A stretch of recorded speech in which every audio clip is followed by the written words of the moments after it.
ನಮ್ಮ ಕೋಲಾರ ಜಿಲ್ಲೆಗೆ ವೇಮ್ಗಲ್ ಇಂಡಸ್ಟ್ರಿಯಲ್ ಏರಿಯಾಗೆ ನಮ್ಮ ರಕ್ಷಣಾ ಮಂತ್ರಿ ರಾಜನಾಥ್ ಸಿಂಗ್ ಅವರು ಮತ್ತು ಫ್ರೆಂಚ್ ಡಿಫೆನ್ಸ್ ಮಿನಿಸ್ಟರ್ ಇಬ್ಬರು ಭೇಟಿ ನೀಡಿ ಅಲ್ಲಿ ನಮ್ಮ ಬೋಯಿಂಗ್ ಮತ್ತು ಟಾಟಾ ಎರಡು ಕಂಪನಿಗಳು ಸೇರಿ ಏನೋ ಒಂದು H-125 ಹೆಲಿಕಾಪ್ಟರ್ ಪ್ರೊಡಕ್ಷನ್ ಮಾಡ್ತಾಯಿದ್ದಾರೆ.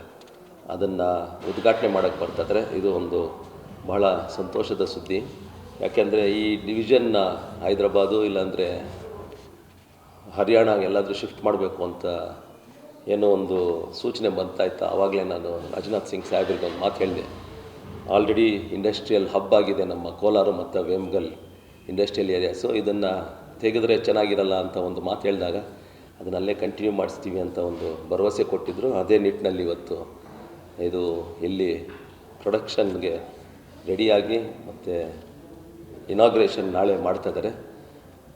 ಬಾಂಬೆಯಲ್ಲಿ ನಮ್ಮ ಪ್ರಧಾನಮಂತ್ರಿ ನರೇಂದ್ರ ಮೋದಿಜಿಯವರು ಮತ್ತು ಫ್ರೆಂಚ್ ಪ್ರೆಸಿಡೆಂಟ್ ಅಲ್ಲಿಂದ ವರ್ಚುವಲ್ ಆಗಿ ಇನಾಗ್ರೇಷನ್ ಮಾಡಿ ಇಲ್ಲಿ ಫಿಸಿಕಲ್ಲಾಗಿ ನಮ್ಮ ರಾಜನಾಥ್ ಸಿಂಗ್ ಸಾಹೇಬರು ಮತ್ತು ಫ್ರೆಂಚ್ ಡಿಫೆನ್ಸ್ ಮಿನಿಸ್ಟರ್ ಇಬ್ಬರು ಇರ್ತಾರೆ.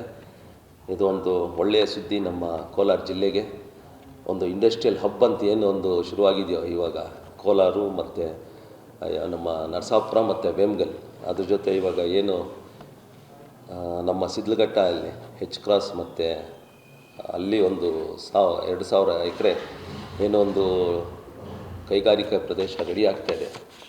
ಇದನ್ನು ಕಾಮರ್ಸ್ ಮಿನಿಸ್ಟ್ರಿಗೆ ನಮ್ಮ ಗೋಯಲ್ ಸಾಹೇಬ್ರಿಗೆ ಒಂದು ಮಾತು ಹೇಳಿದ್ದೆ. ನಮ್ಮ ಇಂಟರ್ನ್ಯಾಷನಲ್ ಏರ್ಪೋರ್ಟಿಂದ ಹೊಸೂರವರೆಗೂ ಇದನ್ನು ಒಂದು ಇಂಡಸ್ಟ್ರಿಯಲ್ ಹಬ್, ಒಂದು ಇಂಡಸ್ಟ್ರಿಯಲ್ ಕ್ಲಸ್ಟರ್ ಮಾಡಿ ಅಂತ ಒಂದು ಮನವಿ ಕೊಟ್ಟಿದ್ದೆ. ಅದನ್ನು ಇದು ಮೋಸ್ಟ್ಲಿ ಈ ನಿಟ್ಟಿನಲ್ಲಿ ಅದು ಕೆಲಸ ಆಗ್ತಾಯಿದೆ. ಇನ್ನು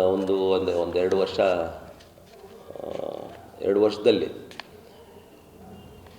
ಏನು ನಮ್ಮ H-ಕ್ರಾಸ್ ಹತ್ರ ಮತ್ತು Vemgal industrial area, Narasapura industrial area ಮತ್ತು ಮಾಲೂರು ಇಂಡಸ್ಟ್ರಿಯಲ್ ಏರಿಯಾ, ಈ 4 ಒಂದೇ ನಿಟ್ಟಿನಲ್ಲಿ ಕೆಲಸ ಶುರುವಾದರೆ ಇಂಡಸ್ಟ್ರಿಯಲ್ ಏರಿಯಾನೂ ಡೆವಲಪ್ ಆಗುತ್ತೆ. ಅದ್ರ ಜೊತೆ ಆರ್ಥಿಕವಾಗಿ ಮತ್ತು ಯುವಕರಿಗೆ ಒಂದು ಒಳ್ಳೆಯ ನಿಟ್ಟಿನಲ್ಲಿ ಕೆಲಸಗಳು ಸಿಗುತ್ತೆ ಅಂತ ಒಂದು ವಿಶ್ವಾಸ ಮೂಡ್ತಾಯಿದೆ. ಅದ್ರ ಜೊತೆ STRR ಮತ್ತು ಏನು ನಮ್ಮ expressway Hosakote Chennai expressway start ಆಗುತ್ತೆ. ಅದರಿಂದ ಇನ್ನೂ ಜಾಸ್ತಿ ಇಂಡಸ್ಟ್ರಿಯಲ್ ಏರಿಯಾನೂ ಡೆವಲಪ್ ಆಗುತ್ತೆ ಅಂತ ಒಂದು ನಿಟ್ಟಿನಲ್ಲಿ ಇದೆಲ್ಲ ಆಗ್ತಾಯಿದೆ.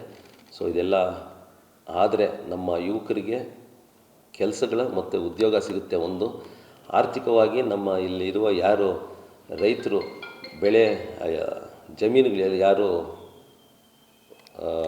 ಈ ಇಂಡಸ್ಟ್ರಿಯಲ್ ಏರಿಯಾಗೆ ಹೋಗಿದೆಯೋ ಅವ್ರಿಗೂ ಕೆಲಸಗಳು ಸಿಗುತ್ತೆ.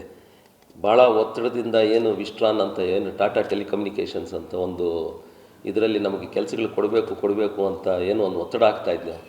ಸುಮಾರು ಒಂದು 6 ತಿಂಗಳಿಂದ ಇವಾಗ ಯಾರು ಜಮೀನು ಇಂಡಸ್ಟ್ರಿಯಲ್ ಏರಿಯಾಗೆ ಹೋಗಿದೆಯೋ ಅಂಥವ್ರಿಗೆಲ್ಲ ಇವಾಗ ಕೆಲಸಗಳು ಕೊಡಿಸ್ತಾ ಇದ್ದಾರೆ ಅಂತ ಒಂದು ಮಾಹಿತಿ ಬರ್ತಾಯಿದೆ. ಅವ್ರಿಗೂ ಟಾಟಾ ಟೆಲಿಕಮ್ಯುನಿಕೇಷನ್ಸ್ ಮತ್ತು ಏನು ವಿಸ್ಟ್ರಾನ್ ಅಂತಿದೆಯೋ ಅವ್ರಿಗೂ ಒಂದು ಕಡೆ ಧನ್ಯವಾದಗಳು ಹೇಳೋಕ್ಕೆ ಇಷ್ಟಪಡ್ತೀನಿ. ಅದ್ರ ಜೊತೆ ಇನ್ನೇನು ಹೋಂಡಾ ಮತ್ತು ಹೆಟಿರೋ ಇವೆಲ್ಲ ಏನೋ ಒಂದು ಬರ್ತಾಯಿದೆಯೋ ಕೆಲಸಗಳು ಕೊಡಿ ಅಂತ ಏನೋ ಒಂದು ಮಾಹಿತಿ ಕೊಡ್ತಾಯಿದ್ದೀವೋ ಅವ್ರಿಗೆ ಎಲ್ಲಿ ಅವರು ಅಕಾಮಿಡೇಟ್ ಆಗ್ತಾಯಿದ್ರೋ ಯುವಕರು ಅವ್ರಿಗೆಲ್ಲ ಒಂದು ನಿಟ್ಟಿನಲ್ಲಿ ಕೆಲಸಗಳು ಕೊಡೋಕ್ಕೆ ಸಿದ್ಧವಾಗ್ತಾಯಿದ್ದಾರೆ. ಸೊ ಎಲ್ಲೋ ಒಂದು ಕಡೆ ನಮಗೆ ಕಂಪ್ನಿಗಳು ಒಂದು ಒಳ್ಳೆಯ ನಿಟ್ಟಿನಲ್ಲಿ ನಮಗೆ ಸಹಕಾರ ಮಾಡ್ತಾಯಿದ್ದಾರೆ ಅಂತ ಹೇಳೋಕ್ಕೆ ಇಷ್ಟಪಡ್ತೀನಿ.